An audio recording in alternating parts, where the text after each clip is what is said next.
என்ன இந்த வெயில்ல தூக்கம்?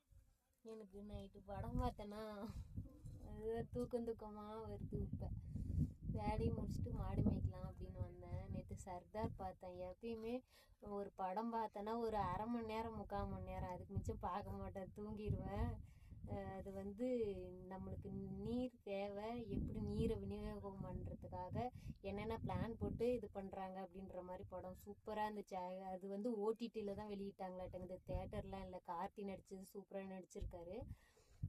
தண்ணி எப்படி விற்கலாம் அப்படின்றத அவங்க பிளான் பண்ணதெல்லாம் அந்த படம். தயவு செஞ்சு எல்லா தமிழர்களும் எல்லா இந்தியர்களும் வந்து ஒரு டைம்னாச்சும் சர்தார் படம் வந்து பாருங்க. நான் சொல்கிறேன்னாச்சும் தயவு செஞ்சு போய் பாருங்க. இதுக்கு ஒரு ஆதாரமாக தான் நம்ம ஆறுங்களில் டேமுங்கள்லாம் அந்த கழிவு நீர் வர்றது அதெல்லாம். அதே மாதிரி கோயம்புத்தூர்லேயும் சேலத்துலேயும் தனியாருக்கு விற்கிறேன் அப்படின்ட்டு தண்ணி விற்கிறாங்க. அதெல்லாம் ஒரு இதுதான். ஆற்றுல மற்ற தாவெல்லாம் கெமிக்கல் கலந்தால் நம்ம பாட்டில் தண்ணி தானே வாங்கி குடிக்கணும். அது வந்து அந்த மாதிரி ட்ரெயின் பண்ணுறாங்க, மக்களை வடிவமைக்கிறாங்க. நீங்கள் கண்டிப்பாக அந்த படத்தை பாருங்கள், எனக்காகனாச்சும் பாருங்கள். அடுத்த வீடியோவில் பார்ப்போம். பாய்.